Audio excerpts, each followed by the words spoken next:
Dog the bounty hunter has been in the news a lot lately and now is sitting down with ET's Kevin Frazier to talk about his daughter's claims that he is a quote-unquote racist and a homophobe.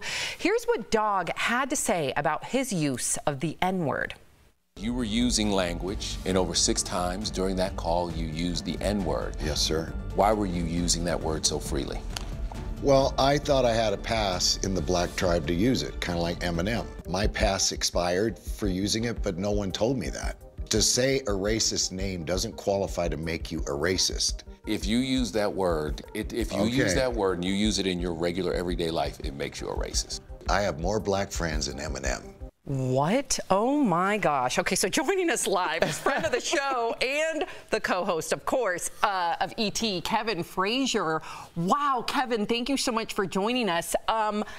Speechless. What an interview. Kudos to you. So what is your take now on what Dog said, looking back?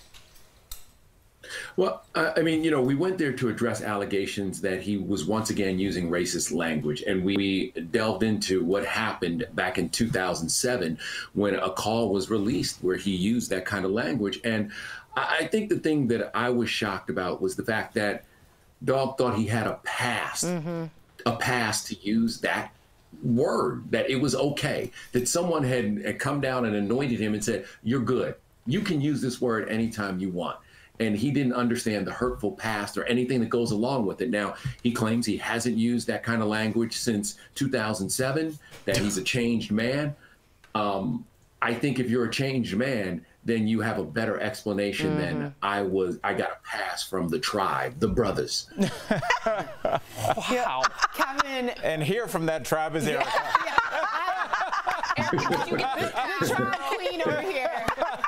Kevin, bro, I have followed your career for a long time. I have a tremendous amount of respect for you.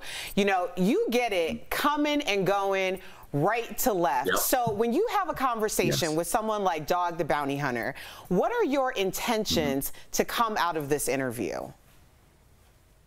Well, my first intentions were to address the allegations that were going on today. And I didn't think he made a connection and realized that because you have this past history, because you admitted that in your house you use the N-word freely, it would give people reason to believe that you could be using it again. And so our intentions were to go there and get to the bottom of this. And as we started unraveling layers, you began to hear things that kind of were shocking and surprising. And, you know, I asked him point blank, I'm like, who are the brothers that gave you this? There's no such thing. Wow.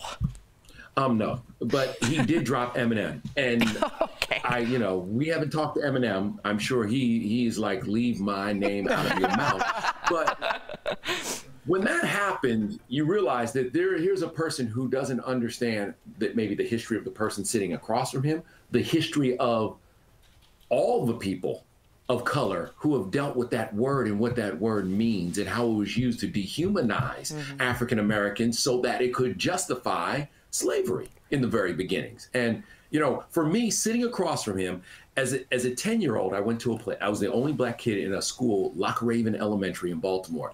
And one day in the sandbox, these 6 kids came around and they started calling me the N-word and telling me to get out and I didn't belong there and all that stuff.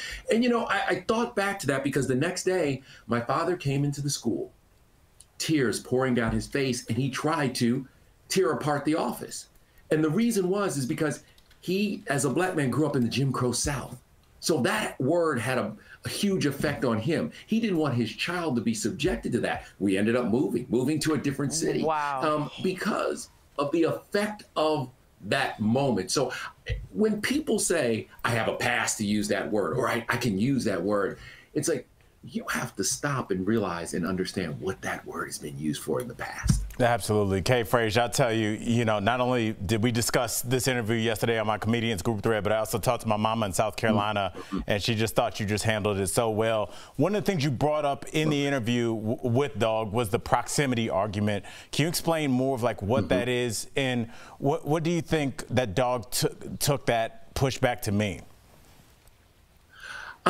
I don't know if he fully understood, but, you know, people will say, I have a black friend, or I have an Asian friend, you know, and so that, how can I be racist? And just because you're in the proximity of someone, because you are around them, doesn't mean that when they leave the room, you are not a raging racist. Because you don't understand someone's shared experience, you have to actually sit down and discuss things with that people, share dinners and moments and other things like you do with your regular friends. Do you have those kind of deep conversations with these people to understand how they feel about things, and also so they can understand how you feel and where you're coming from?